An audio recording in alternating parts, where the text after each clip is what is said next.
All right. Amala musiza nnyo banyabo ne basebo. Buli omu gyasinzira okuwuliriza. Kansubire nti muli bulungi. Mujje baleko gye mutuusaako engalo wonna buli omu wooli.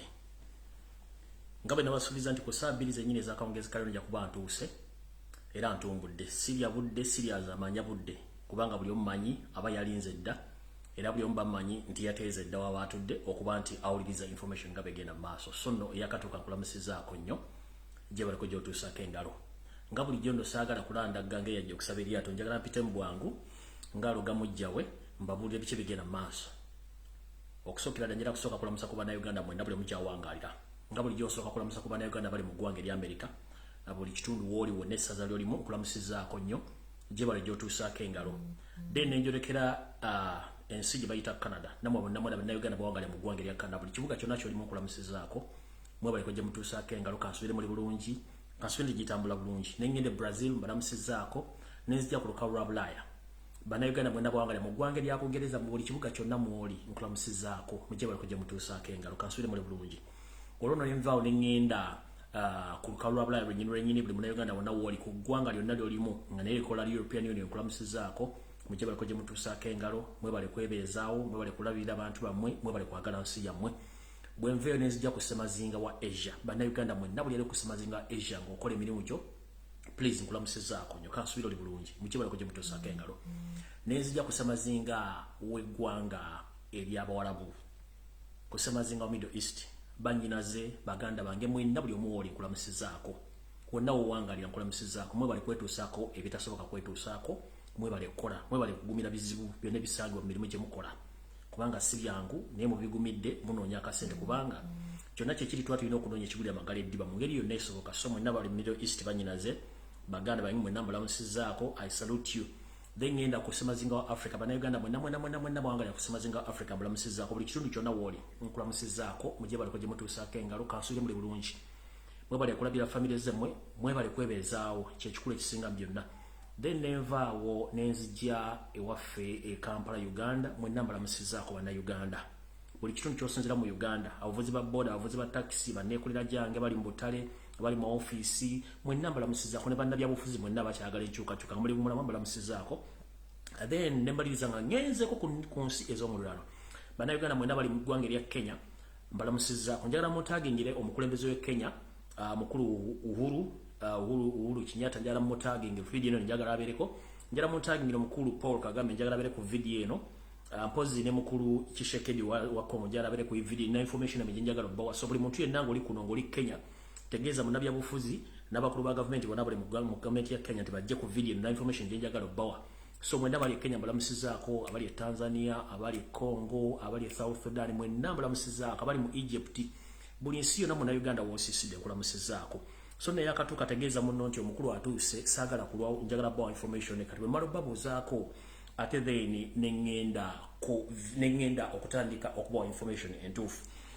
Mpozi olwaleero njagala mutaagingire omumpembe Yosette Basula mutabani wa Kalekyezi nsanga bisibe ensi yaleeta muzeyizedde njagala ku video kuno obeereko.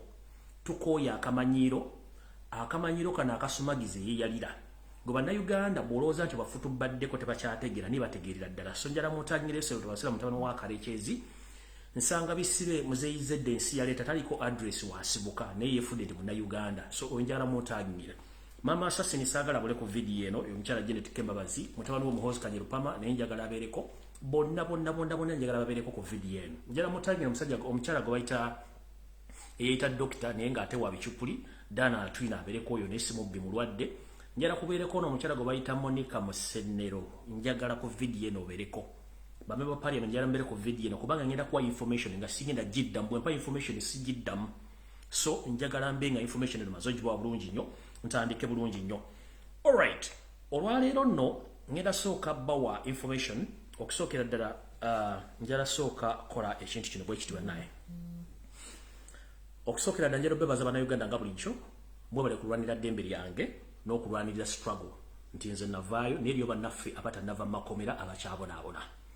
Guno mulanga okukakata ku bamemba ba parliament mwenna abanoopu abawera 6 oba abawera 5 mu 7 plus please mbasaba n'obuwombeefu. newankubadde muyina ebizibu bingi nnyo naye mujjukire muyina abaana abayirawo omubiri newankubadde muyina ebyatawanya bingi mujjukire nti waliwo abaana abayirawo omubiri essaazi nabali mu ntana batamanyiddwako mayitire nga baliwo ku lwammwe okubeera mu parliament gwe n'otula n'okajjala ng'okimanyi nti eriyo abaana batalina kyakulya nga baafa abalala babaziika ne gye baziikirwe tebamanyiyo tekiggasa kubanga ensi eba ekutunuulidde mulina okulwanira eddembe ly'abaana abo bave mu makomera mulina okulwanira eddembe ly'abaganda bamwe bonna bali mu makomera katugambe ga honorable Seggirinya muntu nga ffe era akola ensobi oba alina ensobi ze yakola ayagala ekibiina kya nuupu ayagala omukulembeze Robert Kyagulanyi Ssentamu kyandibadde kya buvunaanyizibwa nnyo bambe ba parliament mwenna ab'oludda oluvuganya naddala aba nuupu muteeke parliament kuninga omusajja bamuwe rights ze bamusumulula ave mu kkomera anaawozanga ava bweru kubanga munnayuganda ng'abalala bwe baba atakanya munyo eyatta abantu misananga ne video weeri ni ate Seggirinya watali bujulizi bulaga nti yatta abantu bamusibako misango mulwa n'eddembe lya Seggirinya mu lwa parliament aveeyo bwe batulugunyiza Seggirinya mu lwa parliament olwate ffe ebiyenje oba bannayuganda batalina mwasirizi kiri kitya awo nno saagala kulwawo njatwala obuvunaanyizibwa buno okubasaba n'obuwombeefu mwenda bannayuganda buli omu gy'asinzira okubeera ebizibu ebisinga obungi bannaffe nze mwanjirawo omubiri mwabeerawo ku lwange kituufu nnyo era mbebaza naye wali omuganda waffe era munnamateeka alwaniridde abaana ba nuupu n'ekibiina kya nuupu ne bannayuganda abalala babadde abawoleza emisango essaawa zino yeetaaga obuyambi bwaffe omwami ono nja muyita honorable kubanga yeesimbawo naye nga ate munnamateeka honorable oba kanso Wameri Anthony Wameri kanso Anthony Wameri essaawa zino ali mu ggwanga lya Amerika gy'afunye obujjanjabi obw'ekika ekya waggulu nga essaawa zino gwolaba nti ali mu kutuya n'okulaba nti bamujjanjaba ekirwadde kya kansa naye nga kyava ku butwa njala bamusaba bannaye mumukwasizeeko kanso Wameri asobole okuba nga afuna obujjanjabi yeetaaga ensimbi ezisukka $5,000 ejja dola naye nga bannayuganda bawanga mu nsi yonna mugezezaako okusonda naye nze mbadde sinakuba mulanga wadde ogutakungula okubasaba nti munkwasirizeeko tulabe nti kanso Wameri ono afuna obujjanjabi obw'ekika ekya waggulu nga mumuwa obuyambi ngenda basaba n'obuwombeefu nti bannange nga bweri enkola y'abannayuganda nti twagala nnyo omuntu ng'afudde ate nga mulamu tetusobodde muyamba nze mwanyamba ekituufu sikaayana newankubadde nti sinamaliriza mizibu byange naye kanso Wameri yeetaaga okuyamba tuleme gamba nti musajja ate bannange omusajja atulumye nnyo naye ng'akulumye nnyo tolina kyokoze nsaba buli muntu yenna alina ekisoboka okuba nti osobola okuyamba kanso Wameri please omuyambe ofuna akantu kona k'omusindikirayo asobole okuba nga avunuka enjega eno kanso Wameri osobola omufuna ku nnamba ze ez'obuntu z'osobola okuteekako ku mobile money wepo n'ennamba eri ku cash app ennamba eri ku mobile money kw'osobola okufunira kanso Wameri n'omuteerayo akantu konna k'oba osobodde eri +256 7788771119 eyo eri mmanya ga mukyala we gwe bayita Olivia Wameri eyo namba ya mobile money wonna wooli osobola omufuna eri 07887771719 eri mmanya ga mukyala Olivia Wameri eyo osobola omufuna ku mobile money osobola omuteekako ekintu kyonna ky'osobola then eya cash app eri abantu bonna bali mu Europe ne mu America ennamba eno ya mukyala muyita Rohana Cheyune ono ali naye butereevu bwaba muyambako okuba nti bamukolera ebintu byonna okuba nga atereera eri +1978332446 eri mmanya ga Rohana Cheyune ojja kubanga osobola okufuna kanso Wameri okumuyamba omuwa obuyambi obw'ekika ekya waggulu asobole okuba nga ayita mu bujjanjabi bwonna obusinga obungi kubanga tetwagala tugambe nti kanso Wameri ate yafudde oba yafunye obuzibu singa twamanya saagala tugende nti ate omuntu tumwagadde nnyo ng'afudde nga mulamu tetusobodde muyamba awo nno sijja kulwawo njagadde okusooka okukisa obubaka obwo okubasaba bannayuganda bonna gye muli then tugende mu maaso ne vidiyo ya leero ntandise ne vidiyo ya leero n'ekiggulaluggi kyekino ekiggulaluggi kya leero era mbatumiddeko mwenna baagala ekiggulaluggi nti mwebale kugoberera puroguramu eno n'akanyomero kano ekiggulaluggi kyayo kigenda kubeeramu amakowa 3 ekkowa erisooka lye lino buli lwolabanga waliwo ekintu kyonna ekitambula mu ggwanga nga kitandise okugjamu embaliga manya nti waliwo obuzibu okusookera ddala njala tutwala okusaasira kwange eri bannayuganda mwenna baviiriddwako abantu bammwe mu njega yonna ebeeguddewo nti kitalo nnyo ddala mukama abagumye ekyo tusobodde kibagamba nti mukama abagumye kubanga yagaba ate era yajjawo ebintu bino njala mwetegereza ebintu bino mu ngeri esoboka ekiggulaluggi kitandise kiti Munsi yonna teri musajja asinga kutya nga Yoseri iti bahabula tabayiswa mutabani wa Kalekezi insi yaleta nsanga bisibe yasinga okutya kubanga n'ebigambo bugambo bimukankanya n'agenda mukamugwanya n'atuluoko n'atandika okweraliikira ebigambo ebyogerwa mu kino ntegeeza ki njala bategeeza nti mwalaba wiiki ewedde ebigambo byali bingi nnyo ku social media baganda baffe aba group ebadde etuzanyira emizango nnyo egitunyumira egisesa egiyigiriza wepo n'egitusomooza tulaga biki ebigenda mu maaso bayita tuyita babizonto abadde abana nga babayingiddemu ne babasatula kino njala kibagamba kiri political tekyabadde nti kiri ku ssente oba kino okusatula bizonto yabadde nteekateeka ya gavumenti ya NRM nga bayita mu bantu baabwe ab'omunda okusatula abantu bano era njala bagamba to confirm to you that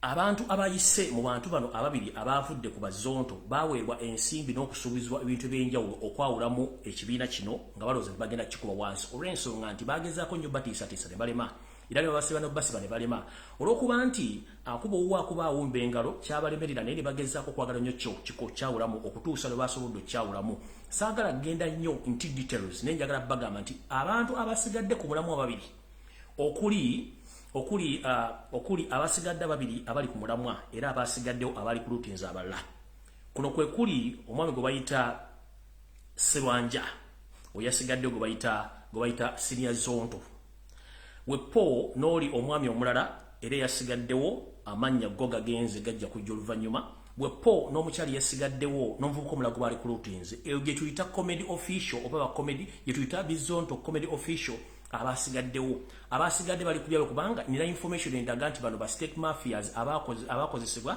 okuba nti badistracting abantu balowooze nti abantu bano si balungi mu society so nga ate kyali kigendo kya gavumenti kwawula mu bizonto olw'okuba nti bo babadde babakomerera ng'ensobi ze bakola okuzoogerako ziisa mu ngero wepo ne mu nnyimba okuba nti baswaza gavumenti kwe kusalawo gavumenti bayingiremu ebaggyeko bannaabwe basobole okugwa naye bagamba nti buli kintu kibeerako omutandisi waakyo so mukulu Serwanja ono ne munne oli Senior Zonto bwe bakola ekintu kino namukyala yasigadde n'omuvubuka omulala gwe bali ku lutinze eyo gwe tumanyi ng'abantu abaagale ku ludde lw'abantu abasigadde bali ku byabwe ekyo nkibagambye nti mwademu omukono gwa gavumenti era byonna ebigenda mu maaso simanyi ebya contract simanyi ensimbi nedda ensimbi zibadde zibaweebwa ekyo si kizibu kyabwe ekya contract njala kinyonyola bulungi mu nsi engunjufu contract zonna bwe ogenda okufuna omulimu bakuwa contract n'omanya nti nina omulimu nemba sikoze nina okusasula ku nkomerero y'omwezi teri muntu atayagala contract so banga bakwasa contract si kyabadde ekyekwaso ne service kyali ekyekwaso just bano babadde mu mukono gwa gavumenti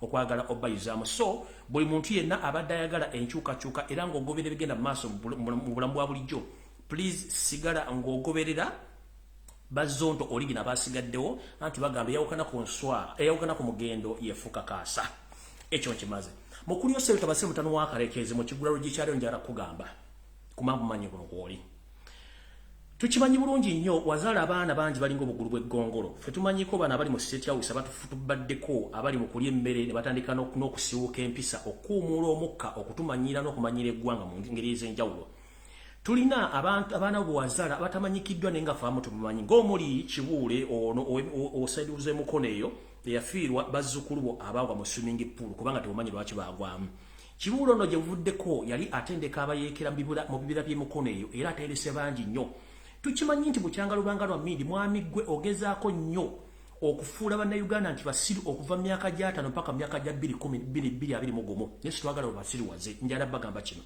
waliwo obuvidiyo obutambula ku social media obw'abaana abato abazikwatiddwa nga balikodingidwa mu bibira njagala bagamba ekyo ekibira kyemwalabye si ky'e Congo byemu ku bibira ebiri emukono nga ali mu kintu kino ye mwami gwe tuyita Kibuule mutabani wa Museveni omwana w'omuntu mbwe za Museveni era takimanyi nti sina honorable Kibuule Ronald mwana wa Museveni bwoya omwana ono assa abantu bangi nnyo during the campaign trail ya Robert Kyagulanyi Ssentamu omwana ono assa abantu b'emukono bamala emukono era tebaggwayo ono yakwasibwa omulimu gw'okutendeka abayeekera wepo n'omu ku bakojjaawe bakuba ku bandi badde nga ba ankobe gwe tuyita Henry Tumukunde be bali mu kintu kino video ezakwatiddwa ziri state funded era state managed okulaga bannayuganda nti abali mu buyeekera buno ba ADF mujjukira ADF ye Museveni. This is to remind the international community there is no ADF as a rebel group or a terrorist group. ADF is Museveni himself. This gentleman, he creates rebel groups, He funds those rebel groups, and himself, he hunts those people using the taxpayers' money. I'm going to explain this later, but please, the international community, I'm informing you, there is no anything known as ADF or Allied Democratic Forces.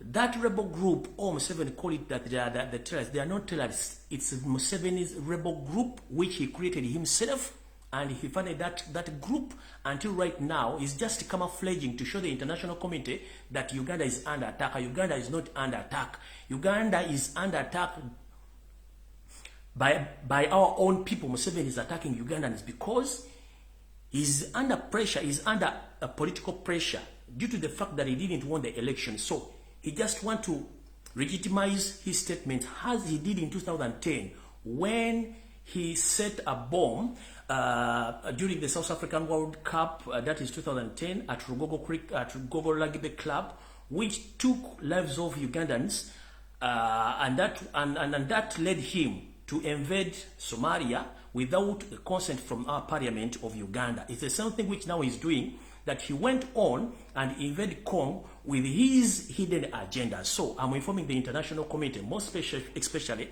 the European Unions, the UK government, the United States of America, and the other big organization, please stop funding the terrorist. Museveni is the terrorist himself. He's not a leader.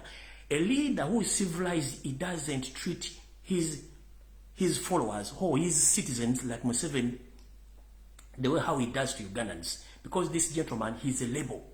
There is no anywhere in the world, any government which can be led by a rebel group, and that government succeeds. So right now, Museveni is under political pressure. So he's trying to divert all the international community and all Ugandans that Uganda is under attack. We are not under attack. Is Museveni himself attacking Ugandans because he's under political pressure?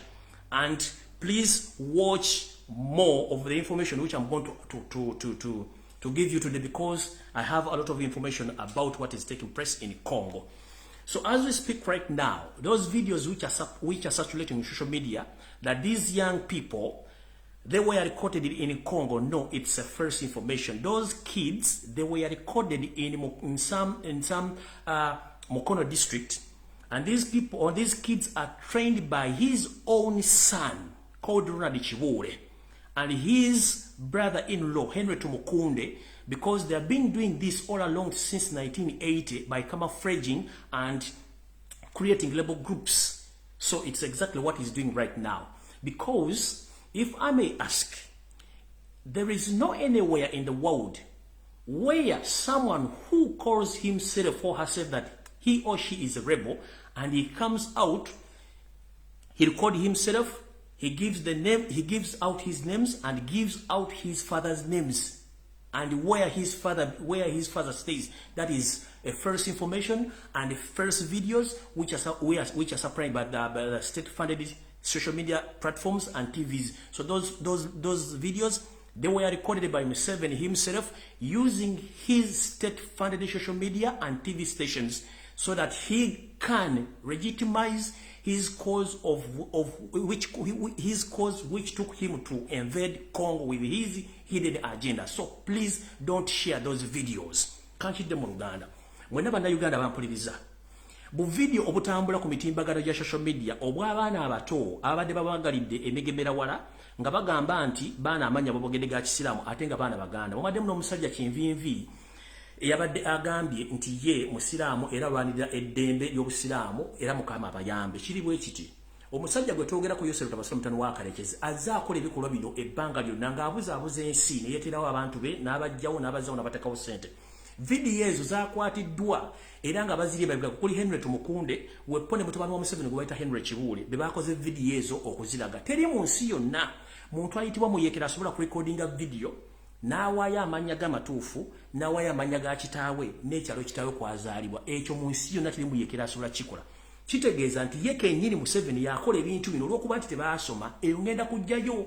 Era muntu alingire Matthew mu Kenya n'abantu abali mu kitongole kya UNEB okuva mu 1986 mpaka olwaleero abajja baba bavubuka bano ebiwandiiko okufuula nti baasoma kati tebaasoma okutandika okubuzaabuza eggwanga. So kino ekintu kikyamu nnyo. Museveni lekera obukodyo obw'ekiyeekero bw'ekisiru kubanga zino video gwe kenyini gwazekoledde ne mugamba abaana bano bakole ebintu beteri mu nsi yonna muyekera asobola kwogera amanya ge nawaya amanya ga kitaabwe kubanga Museveni gwe tumanyi omuyekera olaba uli abuulizi nti abaana bano bagenzi kayunga nasindikayo amagye n'ettanka ate zino video and recording kitegeeza guno omuzannyo gwammwe era nfu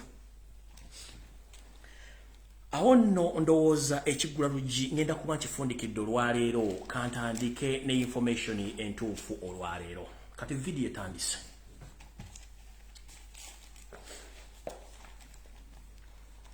njala muntu agengira Jeno Katumba Wamala Vincent bamulanga kisempijja ntandike ne information ebakwatako egenda kubeera nga security alert ndyoke ngende maaso naye nga sinagende eyo mukulu Katumba Wamala yeno message yange jensembayo kusindikiro lwaleero ebisigadde Katonda kulembere bagamba mpulukutuza musota zigenda na migomika ngezezaako kulabula nayo ganyo tegeera naye ntegeera embeera mwoli n'abantu abali mu government ntegeera embeera muli nti yoseri tibahabula otabayiswa mutabani wa kalekeze nsanga bisibe ensi yaleta muzeyizedde bwaba agenda okuwa omulimu asooka kuwonga n'akutwalako amagezi n'okutegeera n'alyoka akola byayagala era kiyakola abantu abamu Katumba Wamala muganda wange ndowooza bakuwonga bakusika omuzimu okuba nti okyasavinga mu gavumenti yakuttira omwana eri yagezaako okkotta kati ngenda kuwa information esembayo mu bulamu bwange dine bwe naaba nebaseddu ne zinga nti Katumba Wamala omutaddeko omudumu bagenda mutta sigenda kyogera ku social media ngenda kuleka ofe eno last message ngenda okusindikira era bwe baka ngenda okusindikira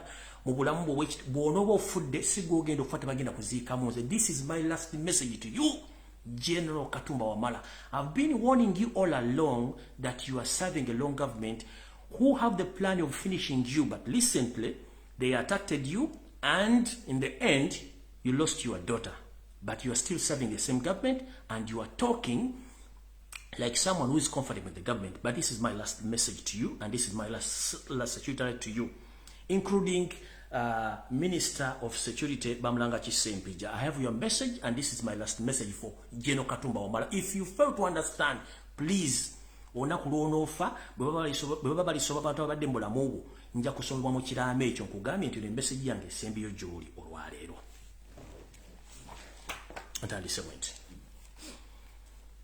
mu meeting eyatudde ku weekend nga tutandika week eno mu State House Nakasero wepone Entebbe Yoseri tibahabula tabayiswa mutano wa kalekezi batudde mu meeting yaabwe nga bakola final nga bakola enteekateeka esembayo okulaba nti Jeno Katumba Wamala bakumiza omusu wepo ne muganda wo Vincent Bamulanga Kisempijja one minister by'okwerinda Vincent Bamulanga Kisempijja mujja kubuuza minister by'okwerinda bamwagaza kile bagala muttira ki eyo gye ngenda wansi te mu papa kubanga nze mbera ne information ate njibawa nga ate ntuufu ekisokera ddala Katumba Wamala bana basajja tebakuva nko kwagala okutta newankubadde bayinza okubanga bakuloga okuwonza ne mission yino egenda okusembayo okuzikiriza era ofe esokera ddala libweti bana abami olwokuba nti bakulemu okuttira mu Kampala ne bagezaako okujjira mu biseera ebisinga obungi n'olema Katonda n'akuyamba naye kulundo oyinza obutabuuka okujja ng'odduse ekisokera ddala bakimanyi nti gwe minisita w'enguudo era ne ssente zennyini ezasabwa okugenda okukola enguudo e Congo ezaalibwedde zitaliyo okubuzaabuza mukulu bakuteekedde ogende e Congo wepo okuterako gye tuyita ennyongeza ekube nti ekufuula comfortable ogambe nti kirabeka ndi ku kituufu ye Vincent Sempijja Bamulanga Kisempijja agenda okuba ng'ennyongeza bamukuteere mu nnyonyi Museveni agenda kusacrifice ennyonyi bbiri oba emu nga kye bakola John Garanga ennyonyi efene ennyonyi bagikube egwe naye nga naye mwoli kiyayimiridde kitya bagambye nti engeri yokka gye tusobola okugyawo Katumba Wamala kwe kumutuma ne Vincent Bamulanga Kisempijja minisita by'okwerinda bagende Congo Katumba Wamala ng'omulimu ogw'omututte gwa kusupervisinga enguudo engeri gye zigenda okukolebwamu nga sente baazirya ono Vincent Bamulanga Kisempijja agende nga minisita by'okwerinda okusoma embeera eri e Congo gye baateeka olutalo mu kino kyonna nga mwenna temugenda kuva mu nnyonyi bagenda gikuba bagambe nti abayeekera ba ADF bagikubye naye nga temuvuddeeyo kati mukulu Vincent Bamulanga Kisempijja ne mukulu Jeno Katumba Wamala information njibawadde nkimanyi mwafunye dda assignment ezibatwale Congo gwe Jeno Katumba Wamala ne Vincent Bamulanga Kisempijja era mugende Congo munnange eyabalula egenda kuba esiridde mbagamba bwenti ngenze maaso Vincent Bamulanga Kisempijja abatamanyi ye muntu abadde akulidde Masaka era nga abadde Minister Museveni era nga aliko mu kiisa wa Parliament okuteekebwamu ku mukolo mu kibya mu Parliament bamujjayo wado yayogerera ebitakwatagana ng'empale za Mukama Yosef Tabasira mutano wa Karekezi nsanga bisibe muzeyizedde ensi yaleeta n'abanga yamuwa owa minister nga yakola nga minister wa security omuntu yali owa agriculture n'afuuka wa security. So ono ekimwagaza omutta akoze ebintu bingi nnyo ebiyinza okulabisa Museveni nti yali mukono ogw'okuba nti awaayo ebintu bya Buganda n'ebintu bya Uganda okubuwa Yosef Tabasira mutano wa Karekezi n'ebintu bye. Mu bintu nno ebigenda okuttisa musajja ono ng'okumugjawo ng'obujulizi bye bino wano wammanga. Vincent Bamulanga Kisempijja Yosef Bahaburo Tabasira mutano wa Karekezi nsanga bisibe muzeyizedde ensi yaleeta yakukozesa okuddira mayiro akenda ak'ettaka lya Buganda n'ojjako mayiro 2000 ez'ettaka n'ozimukwanga era n'omukolera n'ebyapa by'ettaka n'obimuwa era abirina mu nsawo ye. Kati olw'okuba nti baagala kuleka bujulizi mabega nti mujja balumiriza gye bujjako engeri gye bafunamu ettaka lino Vincent Bamulanga Kisempijja kye kigenda okukusa n'okuba nti omanyi bingi ebisinga obungi by'okoledde Museveni ono ng'ate mu mateeka tebikkirizibwa. Gano ge mataka ge wawaayo n'ogwa Yosef Tabasira mutano wa Karekezi n'omwana ebyapa ng'obikoze nga tebyakubye ku mukono nga otulugunya abantu b'e Masaka mu bitundu bino wammanga era ettaka lino lyaweebwayo dda. Muno mwe muli ettaka erya Neekongolero n'abatagimanyi ly'ettaka omugenzi Idi Amin Dada mwe yali agenda okuzimba ekisaawe ky'ennyonyi eky'amagye ku gaagatuula okubanga akola emirimu gyagyo. Kino ekisaawe kiri mu bitundu by'erukayeeyo ng'okutte kiri mu bitundu by'erukayeeyo ng'okutte ku luguudo oludda Rusango mu bitundu by'e Masaka eyo ettaka lino gye liri lino musajja ono yali kwala n'ali wa Museveni n'amukolera n'ebyapa n'abimuwa bulungi nnyo ettaka lya Museveni ne famire ye. Tugenze mu maaso. Omukungu ono era Sempijja yagenda mu maaso n'akwata ekimu ku ttaka erya mayiro akenda lino n'aligabira Museveni n'abantu be era nga lino ettaka erigabiddwa mwe muli ettaka ery'e Naluzaali. Naluzaali enno nasomerayo dda nasooka kusomera nkuke n'enzira Naluzaali mu secondary. Ebibira bya Naluzaali mwenda bimanya bali bakutteka e Masaka. Naluzaali kye kimu ku kitundu ekibaddemu ebibira ebiyitirivu bwe twogera nga Naluzaali amataka gonna agaaliko ebibira bya gavumenti ebibira bya Buganda byonna byasaayibwa dda ng'omwami ono yakwata ebibira byonna ebisangibwa mu kitundu kino eky'e Naluzaali mu gombola y'e Buwunga n'abiwa Yosef Tabasira mutano wa Karekezi ne babigobako abantu n'amataka gonna ne bagasenda nga Naluzaali ebibira byonna by'e Naluzaali okuli Naluzaali ndowooza ng'ekitundu ekyo kyonna okugenda paka eyo ku nnyanja n'ettaka yali bawa era abantu abali mujja kunjulira nti ettaka Naluzaali kwetudde n'ebitundu byonna byetuluddeyo yali ebibira tekyaliko omuntu n'omu n'ebira byonna baabisaanyaawo nga Vincent Bamulanga Kisempijja abiwaddeyo. Ettaka ly'ogeryako liri Mbunga Sub County eno nno mmanyiyo bweso kubanga nabeerayo n'ensomerayo kubanga ebira byonna byasaanyizibwawo nga Vincent Bamulanga Kisempijja ettaka lino aliwaddeyo.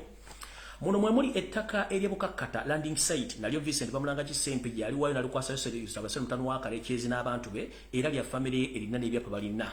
Ne tugenda maaso era n'omwami Vincent Bamulanga Kisempijja yagenda maaso n'awaayo ettaka eri famire ya Museveni ne Museveni yennyini okuli ettaka eriri mu bitundu by'erwa emiyaga ne wakiikirwa Federal Ssekikubo Wepo n'entuusi muno mwe muli ebitundu by'obukomansimbi mwoyawa ettaka lyonna n'ebyapa ne babiwaayo nga lino liri ku ttaka mayiro akenda kwe yajja 2000 n'azigema na Museveni.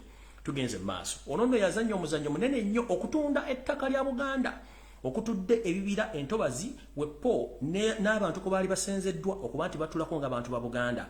Muno nno mwe muli ettaka lino eddala wammanga lyawa mwe muli mu kitundu kye bayita Minziiro ettaka eryo yaligaba. Mwe muli ekitundu kye bayita Malabigambo eryo naye Vincent Sempijja aligaba. Mwe muli ettaka eriri mu Kitengeesa era nakino ku Kitengeesa batamanyi mu Kitengeesa bw'otuuka e Masaka n'oyolekera ng'odda ebwala ku bunala bw'ebwala n'okkirira waliwo amakubo abiri wabwereka mu Kitengeesa n'erireega e Buwunga olyoka ogwe ku sayiri ze tuyita ez'e Naluzaali. Kati ettaka lyonna eryo mu Kitengeesa erisinga obungi ery'Obwakabaka bwa Buganda omwami ono yaligaba n'ebyapa n'abibwa Museveni. Kuliko Wabitembe lino naligaba. Lino ettaka lyonna bwe tulibaliramu ze acres ze miles 2000 ze baatema ku mayiro akenda oziwa Yosef Tabasira mutano wa Karekezi nga Bamulanga Kisempijja omulimi yagukola bulungi era n'aguwaayo. So nno eyo nno yemu ku nsonga lwaki bagenda kujjawo oveeyo kubanga kati ofuuse kintu kye bayita liability tokyayina kintu ky'obakolera buli kimu bakimala kifuna era gwe bagenda kujjawo. Naye nkubuulidde nkimanyi nti mwafunye dda summons ezibagamba mugende Congo ne ebadde entaana yammwe kati ayina amatutegeera atayina mutwe gw'onomanya nze ogwange ngumaze. Ngenze maaso ku Lwokuna olwa wiiki ewedde era mu State House e Nakasero waliyo olukuŋŋaana luno lwalimu abantu bali wammanga era lwatuula bulungi nnyo. naye ngenda kusoma amannya gana mulimu erinnya lyesigenda kwatula naye nnyini linnya lino eyali mu State House Nakasero kimanyi nti nkumanyi waliyo ntandisiwe nti meeting eri yalimu Dr. Kiza Besigye Jifefe mwali Mugisha Muntu David Tiniefunza Abel Kandiho oni yatereddwako ekibonerezo Muhoozi Kanyirugaba Kalechezi Kayihura mwalimu Yoweri Kaguta Museveni yennyini ne mama assassin yalimu naye bw'obanga okimanyi nga wali mu meeting eno ng'ate watuuka leeti naye ng'olimu ne kankireke naye kitegeere nti omuntu yenna okimanyi nti wali mu meeting eno nga weefula nti oli mu opposition era ng'okuba nti oli mu opposition nkulaba mukulu erinnya lino kandisirikire for the sake of Ugandans kandisirikire kubanga bwensoma erinnya lijja kuleta tagali kandisirikire naye kimanye nti bw'oba ali mu meeting y'olwokuna mu State House Nakasero kumanya gensomye nga watenga meeting but very late wajja late but you agreed with each and everything which was discussed on kimanye nti nakutegeera era nategedde nti wooli ngenze maaso mu bintu ebyetasibwako mujjukirako nga tukyagenda mu kalulu nabagambako nti abasajja bano balina enteekateeka etandika okutiginya emmotoka z'abakulembeze abali mu kibiina kya NUP omuli bammemba ba parliament n'abakulembeze mu kibiina kya NUP okuzitiginya nga basasula ensimbi empya n'enkadde nga baziwa bamakanika gye baba bazikanikira oba nezikola saavisi okuba nti batempalinga nazo nti omuntu yenna abaagikozesa wabanga agenda mu ngendo empanvu emmotoka emukyankananeko emukube ekigo era emuttirewo mu kino nno waliwo omwannyinaze ali mu ggwanga ery'Amerika bamusindikira omutujju n'akimukola emirundi ebiri era emmotoka ze ye yennyini gye yeevugira baagikola ekintu kyekimu wepo n'emmotoka gye yeeyazika okuva ku mukwano gwe baagikola ekintu kyekimu kino kyekyokulabirako kye mbagamba bamusindikira omutujju naye ng'ate yeefudde mukwano gwe eyatempalinga n'emmotoka zino lwakuba nti emmotoka z'abazungu eziri modani kati ekubuulira nti munnange emiri emipiira mifu munnange eyingini ekyamuse oba waliwo ekitagenda bulungi mu bulekizo emmotoka n'ogiteeka ebbali singa tekyali kino singa mwannyinaze ono mufu kubanga abasajja bamusindikira omutamanya ŋŋamba naye ng'ate naye bw'omusomako originiye musajja aveeri abataagalira ddala Uganda ngenze mu maaso mu bantu abawereddwa ensimbi okutambuza ebikolwa bino mwe muli abantu bano wammanga Mwemuli tandika na Kiza Besigye Mugisha Muntu wepo ne Kale Kayihura abagenda okutambuza ssente zino ziwa makanika okulondola emmotoka z'abantu gye bazikolera service okuzikyankalanya era mu bintu bino bye bakoze ekintu ekitakoleka era ekitawunyikamu enzita eyakatuwa naye abantu batandise ojjeekengera ko bo katudde ku plan gye twali tuteesezzaako ey'emmotoka so nno nsubira nti accident zibadde zigwa mu Uganda muzegendereze nnyo olw'ebigambo ebigenda maaso mu Uganda naye nga buli omuntu eyabadde mu meeting eno erinnya lyo ndiresi nejjukira essaawa zino manyi ku video kuno oyinza kuwulira kuba kwoli naye nga meeting eno wagibaddemu oteekeddwa okuba nga omanyi kye mwadisikasinze okukola abakulembeze ba NUP nga mwe mulina Kyagulanyi Ssentamu okutempalinga n'emmotoka ye mu nsonga endala omukulu Robert Kyagulanyi Ssentamu mbadde nkusaba mukulu bw'oba ogenda e Kayunga weegendereze nnyo entambula yo n'abantu b'odiringa nabo kubanga kyo kigambe kitegeere so njagala tegeeza message eno njagala gitegeeza abakulembeze bonna bafuga eggwanga lya Kenya eno kanjogere mu luzungu era mugisindike bulungi this message goes direct to the President of the Republic of Kenya and the entire nation of Kenya. This is to inform you that as time comes, you are heading towards the elections of 2021 of choosing the new President of Republic of Kenya. There is a well-planned move of destabilizing Kenya by Yoweri Kaguta Museveni, the so-called President of Uganda. He had organized so many randees from different parts of East Africa to enter Rwanda and to disorganize the security system of Kenya and even to disorganize the elections. As we speak right now, I can confirm to you from reliable sources that almost 200 Rwandese origin, they have spies, they have entered Kenya and they are operating in different areas and different cities of Kenya. As we speak right now, some of those spies, Rwandese spies, they are operating as taxi drivers. Some of them, they are operating as baba in saloons. Others are operating at Mombasa port, and others are staged or stationed in different cities around Kenya. So please be aware that anytime, anywhere, if Kenya get destabilized, there is no any other person who is behind this mission is Yoweri Kaguta Museveni, the so-called president of Uganda, because all along he had been planning of destabilizing Kenya, but he had failed. But right now, as we speak, 200 spies of Rwanda origin have already entered Kenya through different borders, which bordering with Kenya. So the president of the Republic of Kenya, the entire parliament and Kenyans, please inform their government that there is a plan of destabilizing Kenya during elections and after elections. Hope more Kenyans, they have more experience about what happened in the previous elections, whereby Museveni sent his troops. They were dressed like Kenyans and they started beating civilians to the extent that some people lost their lives in such manner. So right now, as we speak, 200 of Rwandese origin spies, they have already invaded Kenya, but they're operating in different sectors in the country. So be aware.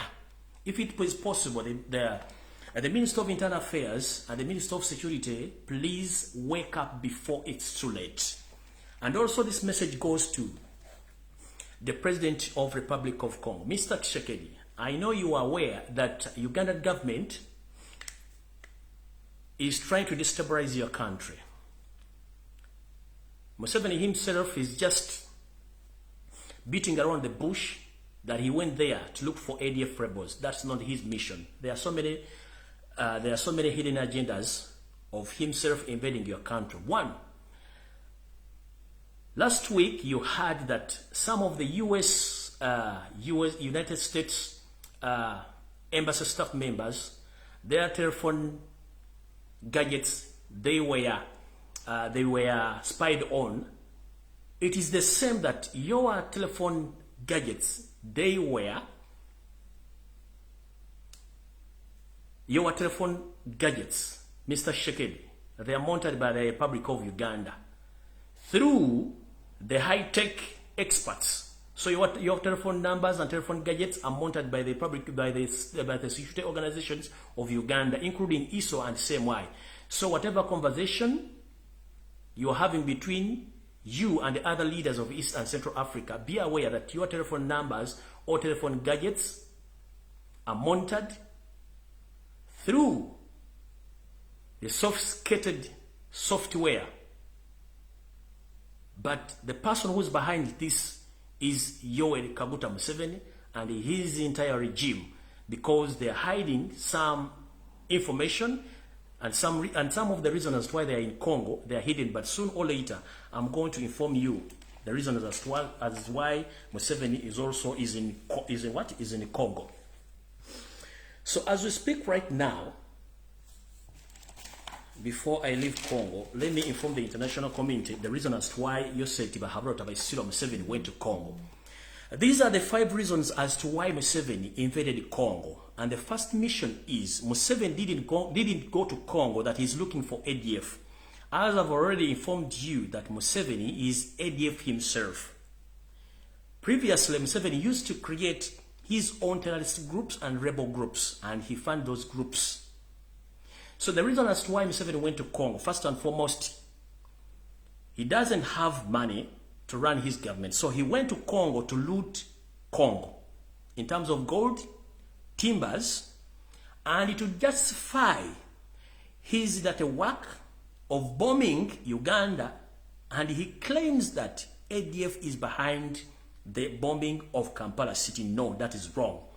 This gentleman previously in 2010, during the South Africa World Cup, this gentleman, he did the same when he got a deal of going to Somalia as a peacekeeper, but he was not supposed to take those troops to Mogadishu because the parliament didn't allow him. So, you know what he did? That gentleman used his security organizations, which are not registered in the Constitution of Uganda, that is international, internal security organization, that is ISO, CMY, and ADF, and UP and SFC.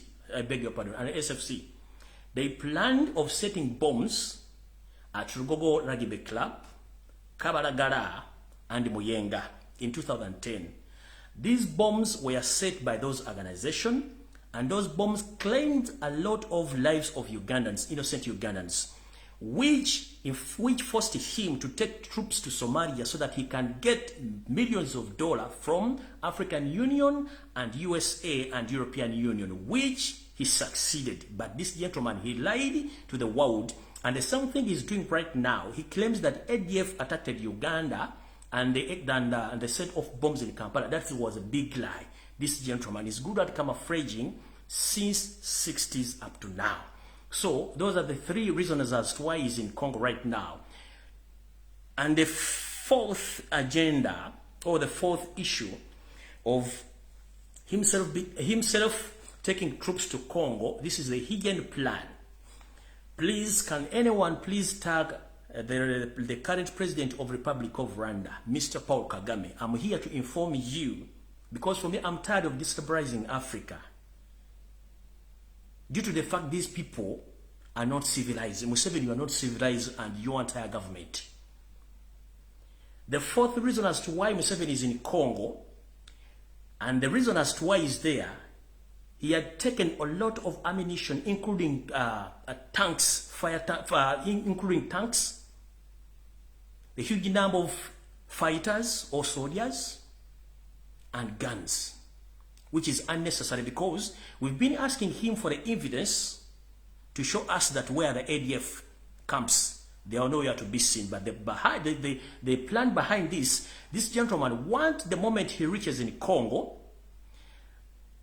and settle there, as he plans, then he turn against his fellow comrade Paul Kagame by attacking Rwanda directly by using M23 leader Kayumba Nyamwasa and some generals in Rwandan army right now as we speak right now. So, His Excellency of the President of Republic Rwanda, General Paul Kagame, so be aware and be keen, and please tighten your security at all borders which are bordering with Uganda and Congo, because this gentleman, his hidden plan is going to attack Rwanda from Congo. So be aware, because I got this from reliable sources, that this gentleman, after settling Congo, is going to use M23 rebel leader Kayumba Nyamwasa and some generals in your army to invade Rwanda again, because you have some misunderstanding with him and he doesn't agree with you. So anytime, anywhere, tighten your security and reshuffle your cabinet, including all your security officers, because there is a plan to overthrow you from Congo. Hope this message is loud and clear. And the United States of America, UK, European Union, please, you are funding a label, you are funding a terrorist who is ready to destabilize the East and Central Africa as we speak. So that is the fourth reason as to why this gentleman is there. The fifth reason as to why he's there is planning to kill his two serving ministers. That is the General Katumba Wamala and his security minister, Vincent Bamulanga Chisempija, whom he thinks that the end of this week is going to dedicate them to go, to Congo for some official duties, but in return, those people, they want to return back to Uganda live, because they are going to be killed in their way to Congo. So those are the 5 reasons as to why this gentleman is in Congo. And this message goes to the international community, because this gentleman has his own plans against the entire East and Central Africa. Previously, I told you that this gentleman is the one ruling Burundi, is the one having a hand in Rwanda, but unfortunately, these two people, they got misunderstanding.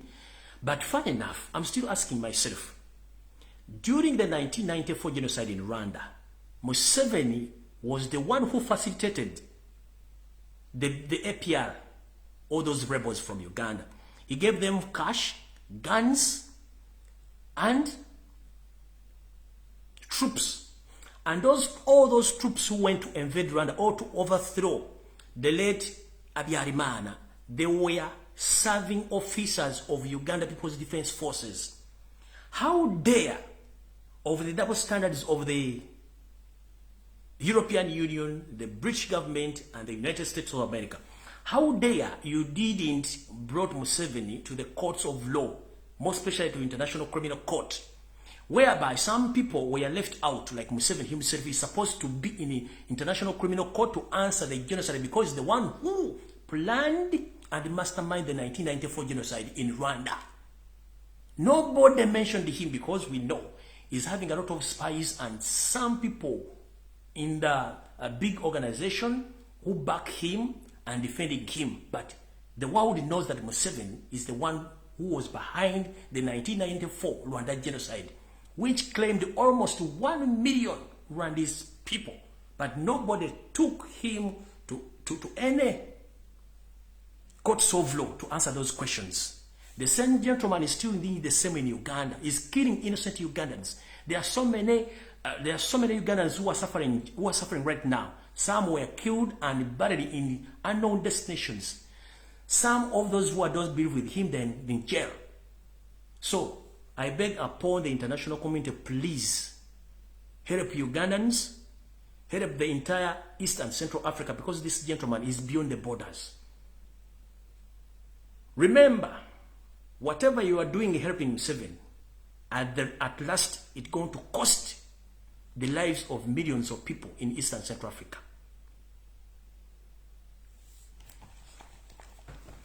Ngenze maaso.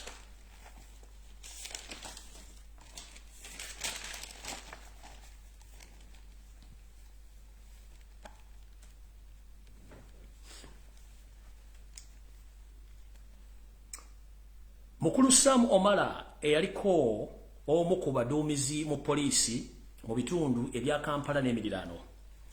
Wetwogerera essaawa zino wava mu poliisi ng'olina ebutakwatagana ne mu kitongole kya poliisi n'oga nti okwaddiye naye ng'ate eriyo abakadde abakusinga okubeera mu poliisi nga bakyali basaavinga.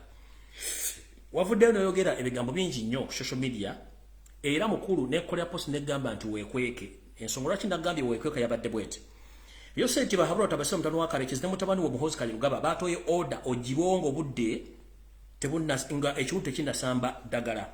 Wetwogerera essaawa zino omukulu Muhoozi Kainerugaba yatoye dda order ogibwewo era nenkugamba take cover oba weekweke. Mukino Muhoozi yalagidde akabinja ke akasi akatta omugenzi Kirumira okunoonya okujjawo mu budde ng'obudde bukyali. Akabinja kano ke katta omugenzi Kirumira era ne kamumiza omusu ne famire n'agireka nga era bugisimufungize.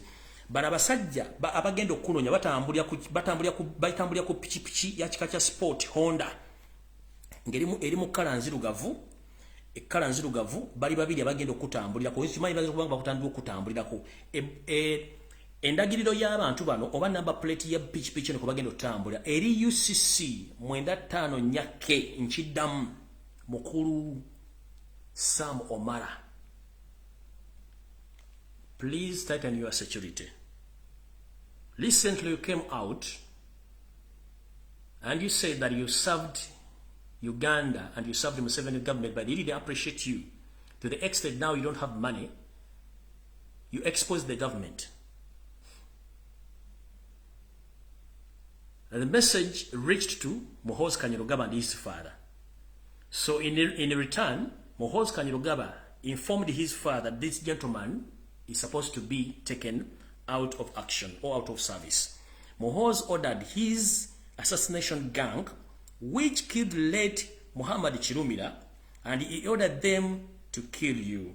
And these two gentlemen who are assigned to kill you, they are going to be using Honda bike of sport type, black in color.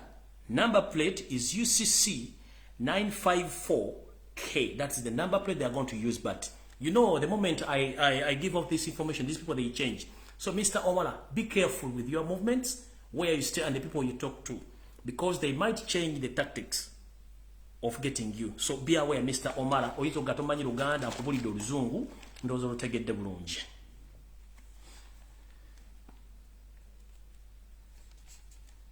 Tugenze maaso.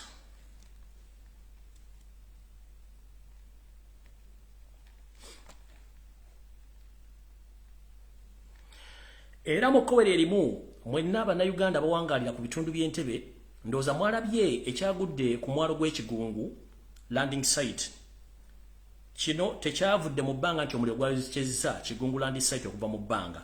Wetwogerera Kigunguland site eno ettaka lino lyagalibwa State House ne family eno kubanga buli kimu baagala kitwala.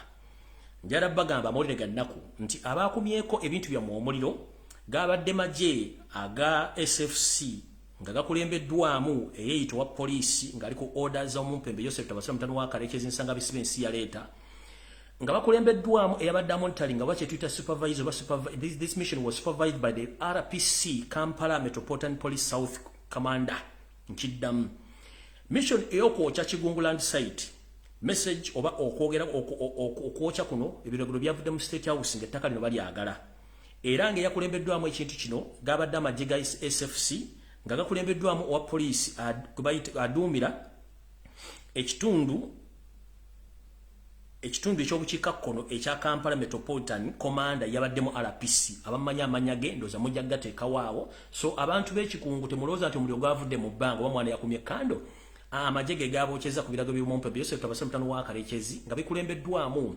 RPC wa Kampala South Metropolitan Commander yabadde mu kintu ekyo. Tugenze maaso awo nfuddewo tugenze maaso Jebufuddewo katono nga nakava emikono gye gitawemera muwemba nabategeeza nti Joseph Tabasira mutano wa Karekezi ali mu kutya okw'amaanyi ennyo nti ne waatuula awulira takyajaawo nga kyalina okukola kwe kuteeka eggwanga mbunkenge kuba takitalina sereziddukanya gavumenti. Wetwogerera essaawa zino lwaki mumanyi nti waasigalawo kafyu ng'ensi endala kafyu yavaawo ne lockdown yaggwawo nga mu Uganda lockdown ne kafyu ekyaliwo. Ekituufu kiri nti Museveni talina ssereza kusasula bapoliisi n'abamagye. Kyakola yabajja mu barracks n'abateerawo kafyu ono nga buli muntu gwe bakwata ekiro oba emmotoka yonna etambula bana bakulu bakifuula kigenyi okusaba abantu bano sente zibajjako sinakindi okuwamba ebintu byayina bo nga besasulemu era we babadde ebbanga lyonna nga tebakyakomplaini nga tebabasasula naye nga bw'obuuza muganda wali mu magye ba mu poliisi ajja kukubira tumaze ebbanga tufuna nsimbi so nno omwami ono yakozesa ekintu kino okuteekawo kafyu okuba nti amagye ne poliisi geesasula kuba yagamba talina sereza basasula ate bayina emmundu so kwe kulekawo kafyu ono ne lockdown ali mu bitundu ebya Buganda okuba nti kyagenda mu maaso era ensonga lwaki nabagamba previously nti omwami ono agezaako nnyo okufumbira ennamba ez'ekirwadde kye tuyita ssenyiga 19 lumumba mawugwe akizze bakiteeketeeke bakirangirire basobole okuba nti bazzaawo omuggalo ogwokusatu kino nakyogera nga nakava mu kkomera bwe nti video ndowooza naye sinakola video nakipostinga bupostinzi ne mbagamba nti waliwo okutuula okwaliwo wakati wa minisita y'obulamu wepo ne State House okuba nti baggala eggwanga mu ngeri y'okufumbirira ennamba zino mbagamba mu kirinde wadde tolibusa ekintu kino kyereka ku mitimbagano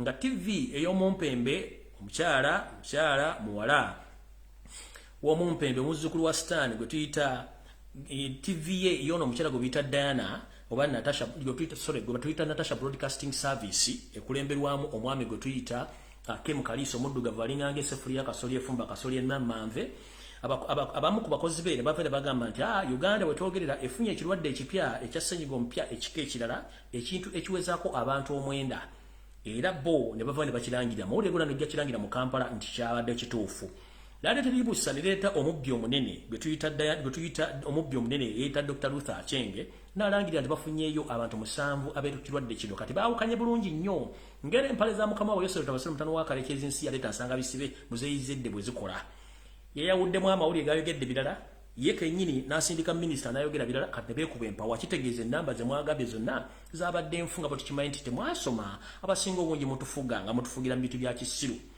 twadde tuli awo omukyala Dana Atwine ne Dr. Monica Musenero batudde ne Museveni ne bakkaanya engeri gye bagenda okukolamu ekintu kino wabula ngera bagamba nti ezibuuka teziraganye zeekuba empawa na kino ngenda babuli ekisesa mu bintu bino wammanga omukyala ono Dr. Dana Atwine n'omukyala Luther Achenge wepo ne Monica Musenero bano babbi abasinga obukulu mu ggwanga mu bintu by'okuzanyira mu bulamu bw'abantu nga batubuulira olusayansi olw'ekisiru kumbe batumanyi nti twabuuka dda bwe twogerera essaawa zino abantu bano bagambye Yosef Tabasira mutano wa Karekezi tuddemu tuggale eggwanga naye Yosef Tabasira mutano wa Karekezi ne bane babagamba yes mwagala tuggale eggwanga naye tugenda diggala ku ki bano bamugamba nti tufunyeyo covid tufunyeyo ssenyiga omupya atusobozesa okuggala eggwanga lino wano wensooka n'ensimbira wakati Bannayuganda mwenna mbasaba please January December bwaggwaako temusooka kusasula school fees z'abaana bammwe mu masomero nkiddamu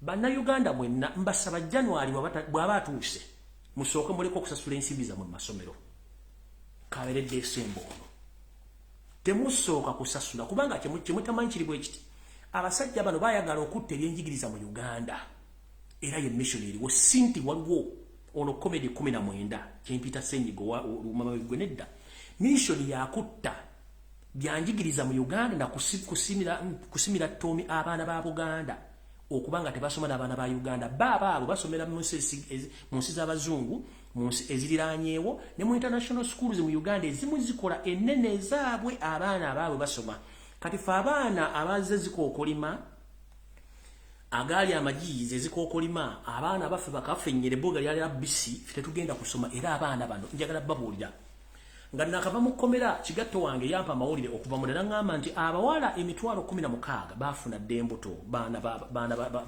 bafuna dembuto era bobbo kujjako nga awonze nnyo bayinza obutadda masomero emitwalo 16 kati tuli mu December njakola research ne drones zikyakola research mu bitundu ebisinga obungi bya Uganda njabba we namba esinga kweyo nenga njagala bagamba nti okugalo gwasoka gwennyini abaana ab'obuwala emitwalo 16 bafuna embuto abaana abalenzi abatandise okwekulira n'okwenogere ku nnusu abatayagala kudda ku ssomero bangi kitegeeza ki titosobola kuddira mwana gwa setting nti alina kusoma n'atandika okuloonya ensimbi n'abanga asobola okuba nga akyasoma kitegeeza ebyenjigiriza babisse beetegereza ensi zonna ezaafiirwa abantu obukadde n'obukadde amasomero gaggulawo abaana basoma mu Uganda kiri ku likodi baagana kubanga bakipulaninga tebalina okutta education system y'ensonga lwaki bateekawo n'omukyala mama assassin Janet Kembabazi senior to drop out in Ministry of Education atasobola kukyusa y'ensonga lwaki yava mu bbanga n'agamba n'olulimi olukyana basomese mu Uganda ng'ombuuza kigendererwa ki kubanga njagala kubuuza omukyala Janet Kembabazi mama assassin mu nsi ki mwali ogenze ne basomesa olulimi olugula ne bateeka mu silabasi y'ensi eyo. Janet Kembabazi, the so-called first lady, I'm asking you. You have been traveling around the world. Almost you've traveled the entire world. Which country have you ever witnessed that they have allowed their education system to implement the foreign language to be taught in their education system? Which country? Because you are fooling Ugandans, you sold our country to foreigners. And I'm informing the international community, most especially the Chinese. You gave Museveni money as an individual, not on behalf of Ugandans. We elected Robert Kyagulanyi Ssentamu. Whatever you are doing in Uganda, you are doing it illegally. Whatever you are doing in Uganda, you did it illegally.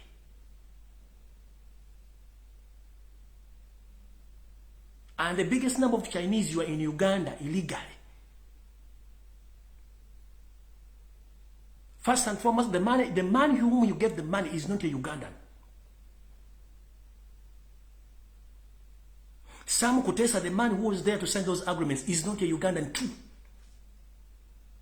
Janet Kembabazi, the first lady, is not a Ugandan too. 3 of them, they half-baked.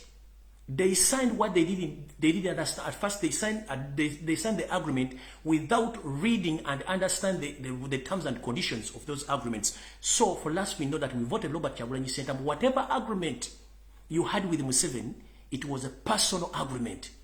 And let me inform you before it's too late, please. Museveni has a lot of properties outside Uganda.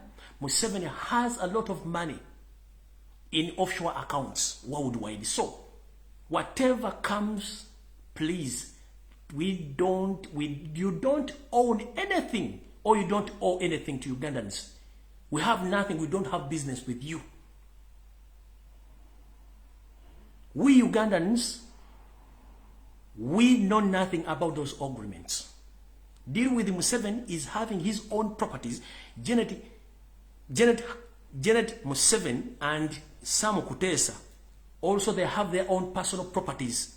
So in case of anything, please, we Ugandans, we are less concerned about the agreements and the money which you give those people.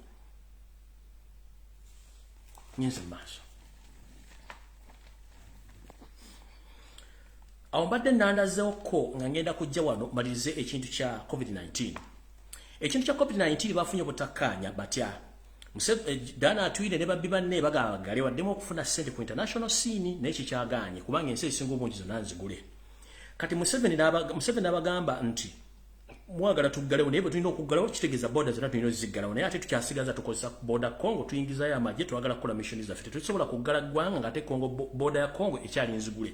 ne bafuna misunderstanding era bayawukanye nga tebafunye solution ya kintu kino naye nga tewewuunya singa bazzawo lockdown mu ggwanga erya Uganda oba singa amasomero bagaana okugaggula mu ggwanga erya Uganda kubanga kagenderere ng'omukadde akogga kyembasebe banjabo ne basibu obusente bwa muweekinaku mu bukwate temutisasula school fees before temusasula school fees before kubanga bano abantu mission yaabwe yakutta education system mu kitegeere bulungi temusasula sente zammwe mukyoke mukireke kubanga mujja sasula sente zammwe ate zibafiirwe bano batemanti kibapaagalako they are not Ugandans omusajja wogenda ku mulirwano n'ogula amasomero n'ogatuma n'erinnya lyo nga mu Uganda amasomero gaggadde wogenda ku mulirwano n'investinga sente pya n'enkale nga mu Uganda temuli basomero abaana basomera mu biyumba bya ttaka kitegeeza obwongo ablenza monke kino ngenda kibagamba nga ngenda ku nsonga endala njagala mukulu Matthew Bukenya eyali owa Uganda National Examination Board ne Minister of Education abaaliwo mu 1986 okutuusa bwe babagirako mulina ebibuuzo bingi nnyo ebyokuddamu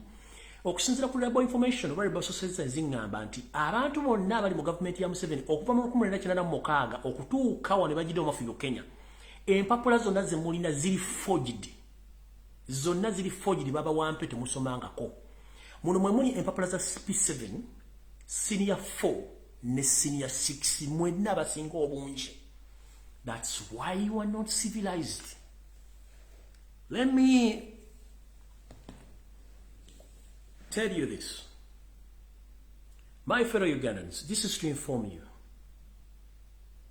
that the entire cabinet of your Selti Bahaprota by Siba, the son of Karechezi, and CRA, Tansanga Bisum Zayzede, they came in power by camouflaging.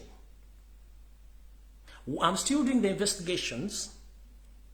How and when these people they got all the education, their qualifications, because my labor sources informed me that all those people they got those education qualification from the Minister of Education and from UNEB.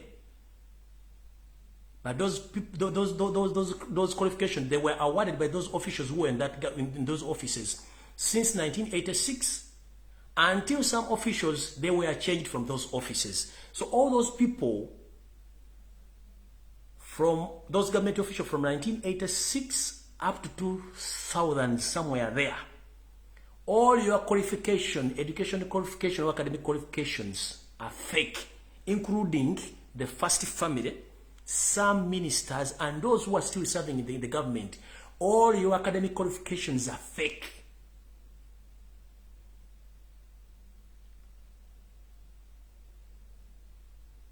And I'm still doing the investigations because I got the labor information, labor sources that Matthew Bukenya and other officials from UNEB and Minister of Education, you know this. You awarded these people academic qualification on gunpoint. That's why they are not civilized. Because a person who is civilized, a person who is educated, you can't kill your citizens. You can't torture your citizens, as Museveni does.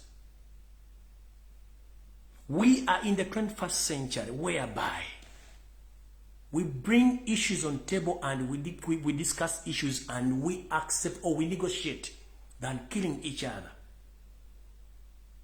Because you are not civilized, that's why you're killing Ugandans.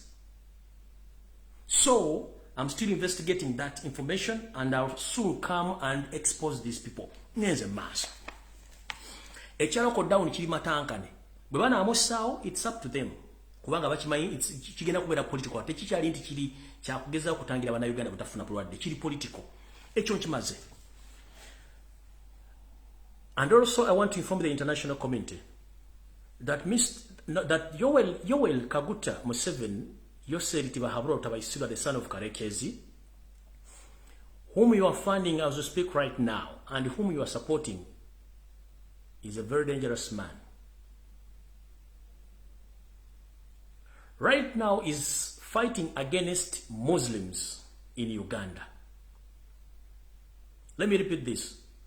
Right now, Museveni, he knows exactly that all the international terrorist organizations, they claim to be Muslims, which is not true. Some time back, This gentleman,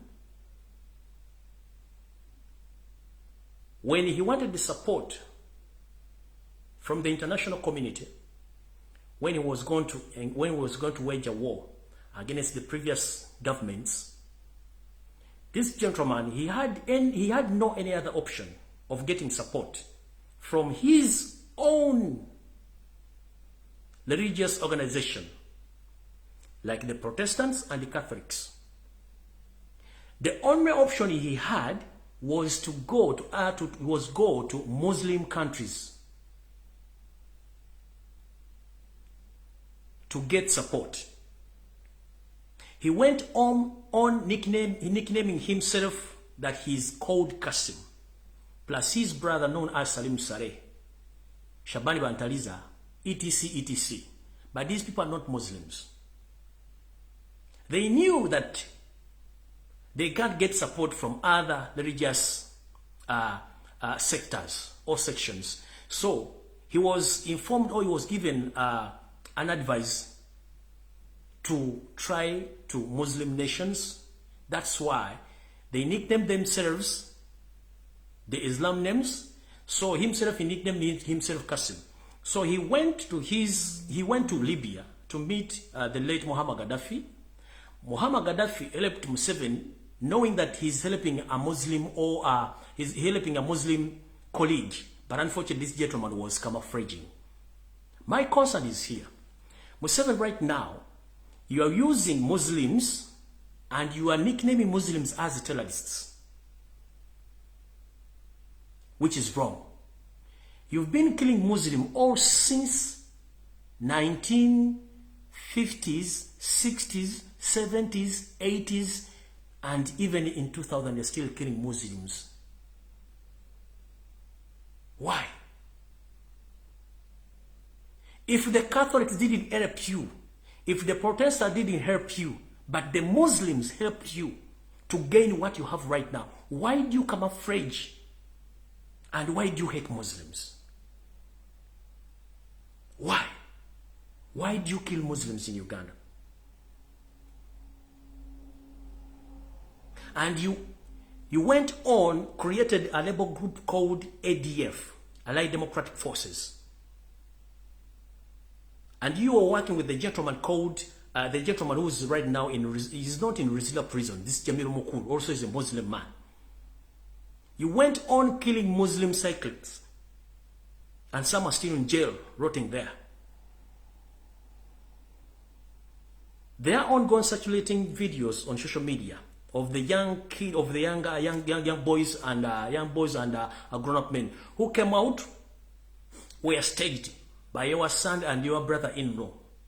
They are saying that they are Muslims, young in age, they are ready to fight for their religion, to defend Allah. But we know that you are good at doing that. So you want to show the world that the Muslims in Uganda, they are behind the terrorist acts in Uganda. That is wrong. The Muslim community in Uganda has done a lot of good things to stabilize Uganda peacefully. But for you, as a man who doesn't think before you act, you've tried to blackmail the Muslim Ugandans to the extent that a big number of them that are being killed, others are rotting in jail. And you nickname them terrorists. But remember, previously, nobody helped you. Until you were given a plan to become a Muslim, you nickname yourself that you are Qasim, so that you were helped by the late Gaddafi.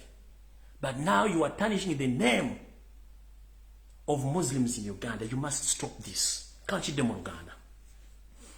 Mukuru yoseri tiba haburo tabaisira mutabani waka rekezi eita MUSEVEN obaka guta. Mu myaka emikadde nnyo mwetuma manya g'Ekisiraamu naye nga temwali basiraamu, kubanga mwakimanya eddiini y'Obukatuliki yagaana obbayamba, eddiini y'Obuprotestant yagaana obbayamba nga tebasobola bba wadde ekikumi wadde ki wadde obawo ekikumi okubayamba, naye nga teze eddiini zammwe. Ne babawo amagezi mwetume amanya g'Ekisiraamu, awo mujja kufuna obuyambi, kubanga abasiraamu eddiini y'Obusiraamu n'ebitongole by'abasiraamu mu nsi yonna bisobola n'okukuwa looni nga tebikuweereddeeko magoba, kubanga amagoba mu Busiraamu tegakkirizibwa magoba ku looni. Era omusiramu bw'akuwa ekintu aga Allah kulembera ofune ky'oyagala.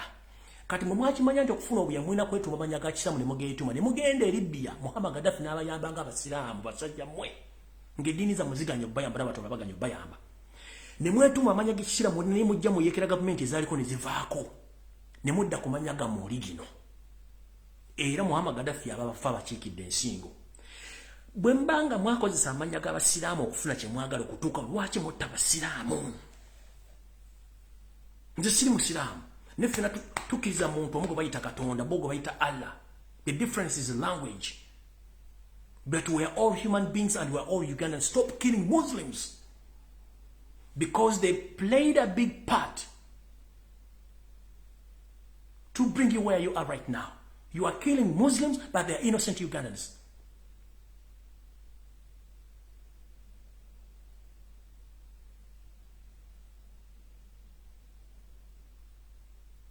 Eddiini ezaaliwo ze wali osinza zaagana okuyamba oba abantu abaali balina abantu bwe wali osiga mu ddiini ezo zokkiriza mbaagana okuyamba ne weetuma amanya g'ekisiramu ofuna obuyambi. Think twice nti abasiraamu be banyamba lwaki obatta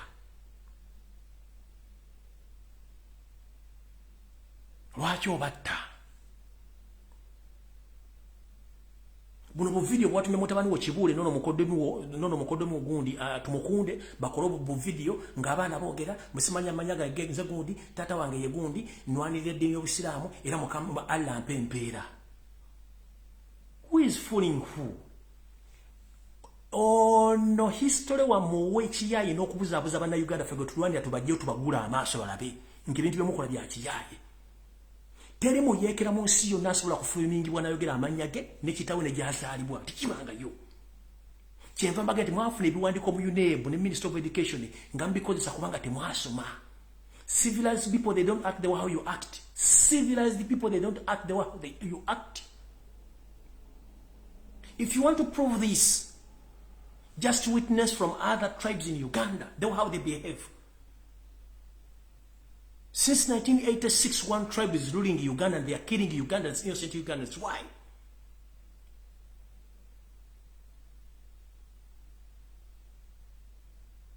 Because these people, they knew that you were devil.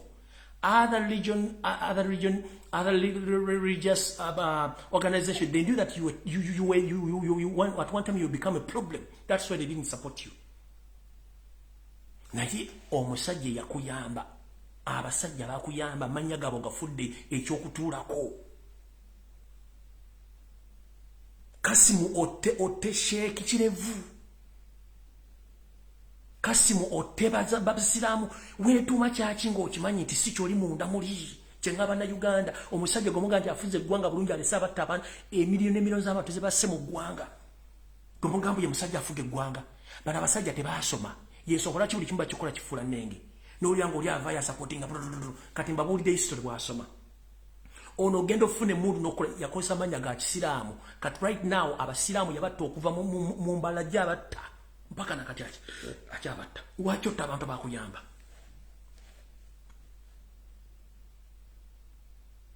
nga ne mu gavumenti abantu abafuna emirimu basiraamu batono nnyo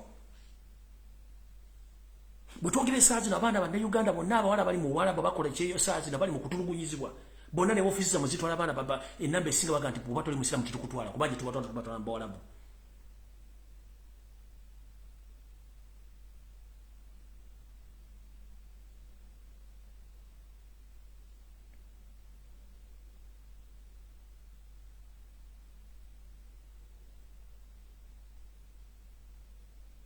This is to inform the international community. Ugandans were suffering. The people of East and Central Africa, they are suffering because of Yoweri Kaguta Museveni. He is not a true Ugandan. He came as a refugee at the age of 14. He came with his mother. He doesn't have any trace of any origin in Uganda. But he is becoming a problem to East and Central Africa, including Uganda. So many Ugandans have lost their lives. Some were buried in mass graves. But you are still finding that gentleman. And I'm continuing encouraging Ugandans, please use your social media platform to expose Museveni. Good enough that you've witnessed the results of using your social media platform, including Twitter, and I'm very happy. And I would like to thank all Twitter warriors. Thank you very much. People using Facebook, please keep on. Twitter warriors keeping on. WhatsApp warriors keeping on. People are posting, what people are sharing and commenting. Please keep on exposing Museveni. Now you are seeing the results. You've witnessed the results. And more sanctions are coming. But those sanctions are coming where? They are coming due to the result that you have been exposing Museveni to the international community. Right now, we are in the 1st century. You can use your smartphone to express yourself. Use your phone as a machinery to expose Museveni. You understand exactly what I'm saying? Please use your smartphone as your weapon. Express your right because it's your constitutional right to speak, to choose what you want. Don't be intimidated because Museveni is having a lot of spies on social media who are intimidating people. They come in people's inbox to intimidate them and threatening them that we are going to attack your family. Don't be intimidated. Don't be ashamed. To protect your country and to protect Ugandans, please use your social media accounts and platform and your smartphone gadgets to expose Museveni. The results now are tangible. One of the results, this gentleman called Abel Kandiho is now restricted financially. The next move is going to be wanted by International Criminal Court because he's accountable for the loss of almost 200,000 Ugandan youth who have been killed by that gentleman on his orders. 200,000. So please don't be ashamed. Use your social media platform to expose Museveni. Mukozese buli kimu kye mwagala kukola ku simu yammwe mukikozese. Temulina mundu, temulina majambya, temukola buli kimu. Mukozese simu zammwe, mukozese Twitter. Mulwane okubayita okulwana tukyagenda mu siku tugenda kukozesa masimu. Kubanga boyagala Prime Minister wa Bongereza omufuna ku simu ku Twitter. Boyagala President wa America omufuna ku Twitter. Boyagala Center wa Bongereza omufuna ku Twitter. Boyagala board chairman of IMF omufuna. Boyagala chairman wa European Union omufuna. Boyagala ne Queen osobola omufuna ku Twitter. Tetubagamba mukozese platform zammwe. So social media warriors, please mwebale kulwana. Ensonga ezitajjako Museveni muzi w'amakulu era ndi alokobaza abaganda baffe mwenna abasupporting abantu bano no by encouraging okozesa essimu zaabwe tebabatiisatiisa eyatya okufa yasigala mu lubuto lwa nnyina mukole buli kimu ekisoboka mbaddamu ensonga ezitajjako Museveni muzi w'amakulu kati right now waliwo diversion eziri mu Kampala ono yakyayo ono bamukwatidde mu bwenzi oli yawasizza ono yakoze eti kati njagala bagamba olwaliro nga natera okufundikira eno message njagala egende wa mukyala Teri Bujingo oba Teri Naluswa. Mama ngenda kusaba ekigambo kimu bobanga Katonda gwosinza akyakuwadde obulamu weesonyi wa media omusajja muveeko linde kooti z'amateeka zikusalira toddamu genda ku TV oba ku radio ng'oyogera ensonga zeyali baawo obuziveeko tugamba nti obwayise buba bwayise tokyasobola kuzza kiringa bw'onoowola ssere ne zikuva mu ngalo n'oziwoola omuntu tezidda nga bw'ozimuuze we tugambira ati zoowola otudde ozibanja oyimiridde maama Teddy Naluswa eno message njikuwa bw'oba toli part of the diversion omusajja muleka agende embaga ya Bujingo is part of the well planned diversion okubajja ku mulamwa kubanga abantu bonna ababadde bali well facilitated and well funded wachi media ekiwadde omuliro gw'amaanyi nnyo kubanga basasula ssente nze nabagamba simala gagwira bintu wano simanyi support gundi ndoza mwalabi ekyafudde simanyi omuvubuka bambi mukyala wafudde kitalo nnyo ekyokufiira mukyalawo ne ekintu kyokuleta ekyokuyamba omuvubuka gwayamba it was a stunt it was a diversion kati kivudde mu simanyi mwayombi ate ng'ofiirirwa mukazi kana mwagala keeping amawulire agali busy nnyo okuva ku national issues buli kintu ekijja ku media e Kampala nga tekikwatagana ku nkyukakyuka eba diversion buli kintu ekijjako ekitasi kyankyukakyuka eba diversion temukigenderako media bagifuula busy nnyo gimubadde ekyo Museveni kyasinga okumanya kyasasulira ekintu kyonna kyakwata ku national issue temukifaako mukole birala. So mama Teddy Naluswa ngenda kusaba ekigambo kimu. Katonda yakuwa obulamu yakyakubeezeza omusajja muveeko. Ekizibu nti wawasa omusajja gw'otamanyi bulombolombo na nalo gye bava tebaswala. Wawasa oba wafumbira omusajja gw'otamanyi nti bulombolombo nene n'obwabwe tebaswala. Tunulira omukulembeze tunulira abeeyita ekintu ekyo ngeri gye bafaanamu tolwana toyomba. Katonda yasinga okutegera todda mawulire todda ku TV ebintu by'omusajja biveeko kola byogenda maaso. Linda kooti ekubuulire ki ekinaava mu kusala ebisigadde birekere Katonda yakutonda toddamu okujja nga nawe part of the diversion okubuzaabuza amawulire. Omusajja wabanga yakuviira mu nju n'agenda muleke ekikulu kyalina obulamu. Kyenkusaba maama todda mu mawulire va mu mawulire. Oyina obulamu naawe osobola okufuna omusajja n'akuwasa oba n'akutwala. Naye sooka olinde kooti ekusalire so va mu bintu bya diversion simanyi muli mawulire maama oli mukazi wa kitiibwa ensi ekulaba. Ebyogambo simanyi ready simanyi singo simanyi timu no divorce biveemu toddamu mu mawulire gw'oswala olitaswala. Ekika ky'abasajja be batyo naddala abasajja abagwira tebaswala tebalina buvuna buddo ekyo kimanyi. Hope you copy this information, Madam Teddy Naluswa Bujingo. Please avoid media. Don't give out any statement because that gentleman left you. God is there for you. Please stay where you are. God knows why that gentleman left you because yandibadde akutta kubanga that is their system. Wait the court to decide, then we will continue with life. Were you born with that man? No. So please stay calm. Don't accelerate those issues. Stay where you are. May God bless you and stay blessed. Please va mawulire. Oli muzadde, oli mukyala alabikako. Ekigali we kigendanga n'enseenene kireke kigende, eky'emiyembe kijja kudda. Yenteekateeka ya Katonda. Mukama kuume. Ngenze maaso.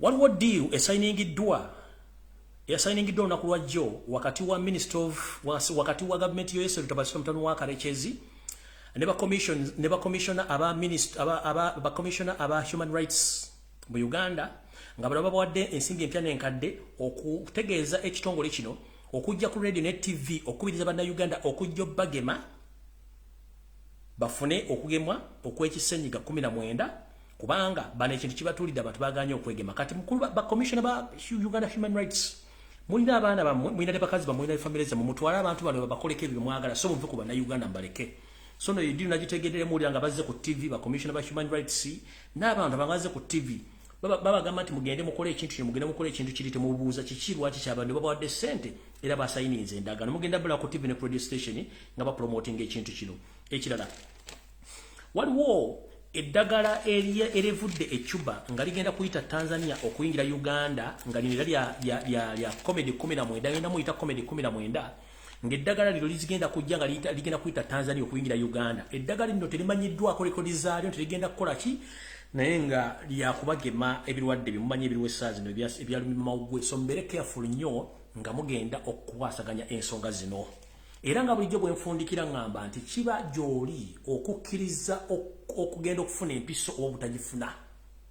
It's your constitutional right to accept or not. I'm not stopping anyone, but I'm giving you the information and the hidden agenda of the state. What is behind the state? Recently on Sunday, I told you that even the so-called Katikkiro of Uganda was given money to come to encourage all people in Uganda to go to be vaccinated. But please, it's your choice and your constitutional right to decide whether you go or not.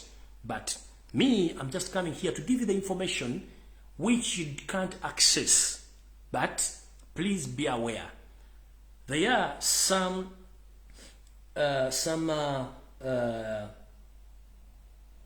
information which you can't access about the ongoing Senyiga 19 and the hidden agenda within that system of immunizing. So there is medicine which is coming from Cuba, but it's going to pass through Tanzania. So soon or later, it's going to be received by the Minister of Education, but Minister of Health, but separately. As you know, there is a silent genocide in Uganda. Get to know. Be very careful. Make a decision, but the outcomes are going to be accounted on you, but not on me. Not in any other Ugandan. Your decision is your life. It's up to you to decide whether you go on, or may God bless Ugandans and stay blessed.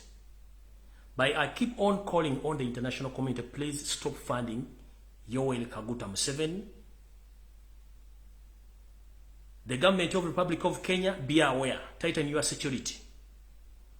The government of the Republic of Rwanda, which is led by the General Paul Kagame, please tighten your security. The President of the Republic of Congo, Mr. Tshisekedi, all your telephone contacts are monitored by the government of Uganda. Previously, you've witnessed and we heard that some of the United States staffs at the United States Embassy in Uganda, all their phones were tapped. So be aware. That is my closing statement. Ladies and gentlemen, may God bless you all. Stay safe. Bye-bye.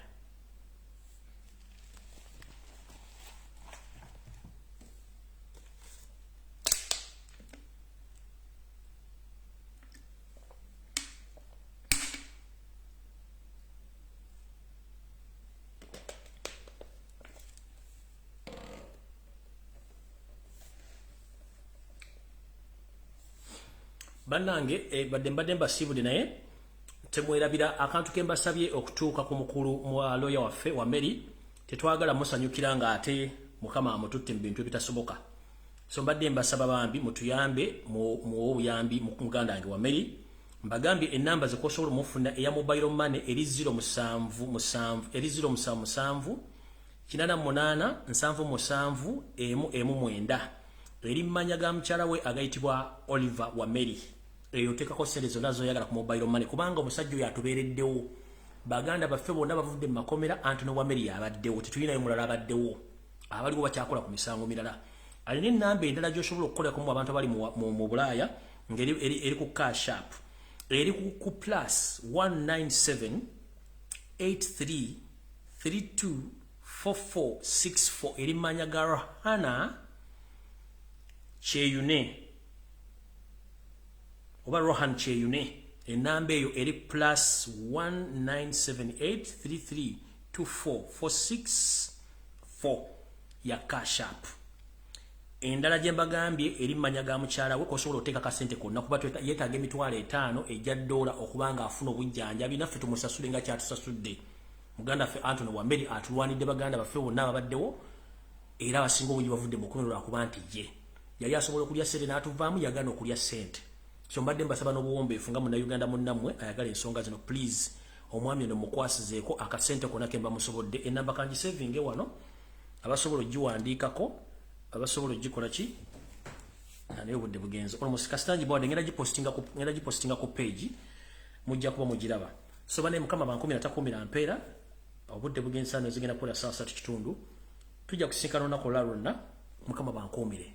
Information ejemba wadde yeeyo temwine mugenda jijja mukitegedde bulungi naye nange munsabire nnyo munsabire nnyo neetaaga essaala nnyingi nnyo. Bino byebawa tebyajja bibawa ate tebyajja bibabuulira okujjako okwongera okunsabira na buli kimu ekyetaagisa. Tuza tusinkane enkya lwakutaano tusinkane ku lw'omukaga probably on Saturday. Bwe naba naye breaking news I can come but probably tujja kusinkana ku lw'omukaaga if I'm not mistaken. Unless nga na breaking news, if not so we meet on Saturday if God wishes. So I'll be back on Saturday, but in case I have any breaking news I might come back within these 2 days, Thursday or Friday. But if not, then I'll be back on Saturday, then on Sunday in Bulange Mengo. May God bless you Uganda and stay safe. Mukama bankumi natakumira mpeera mutegeere nti Museveni tayagala biteredde n'ebizontu byabwe musajja abyawuddemu mu ngeri ebyobufuzi mwe gye mutaategedde statement ezikwatakwatwa naye origino babyozontu we bali era bakulembera bamwe bembabuulidde era bazizzaawo n'abasigire musigale nga mubagoberera mu basupporting buli kimu kyonna ekisoboka. Yawukana ku mugendo ye bakaasa. Mukama bankumi natakumira mpeera mweraba.